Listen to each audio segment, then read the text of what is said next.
Për sa i përket tradhtive që mua më shokojnë dhe realisht unë them që ky është fundi i botës, është kjo që bashorti mund të shkojë me kunatën, domethënë me nusën e vllajt apo me motrën e gruas, ose rast kundërt, nusja me këto janë raste që unë kam hasur shumë dhe janë raste shumë dramatike për mua. Horror.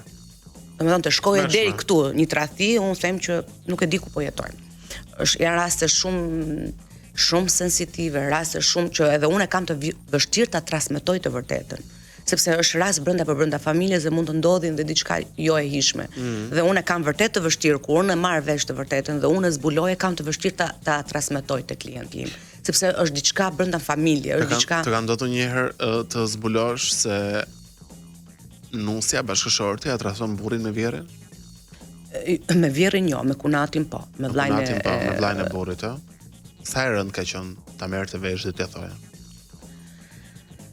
Këto janë rastet më të vështira që unë i kam të vështira të transmetoj.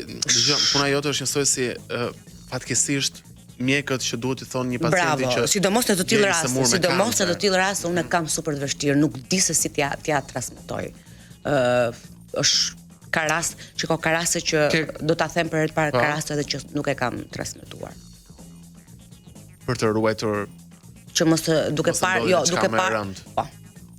Do ta them këtë për herë të parë, duke parë edhe personat, njerëzit se çfarë lloj njerëzish janë, që mund të shkonin në ndonjë gjë fatale, ndonjë ndodhi fatale brenda familjes, nuk e kam transmetuar.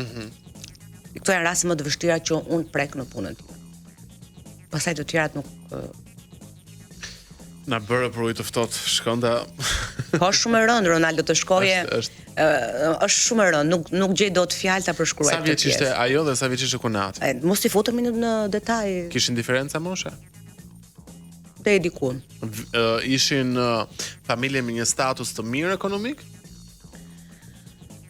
Mendoj që familje që janë në përrethina dhe jo familje e madhe që jetonin pothuajse në një shtëpi pothuajse të gjithë bashkë.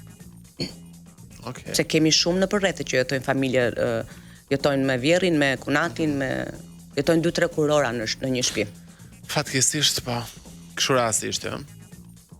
Tek familjet e pasura apo familjet e varfëra ndodhin më shumë perversitetet?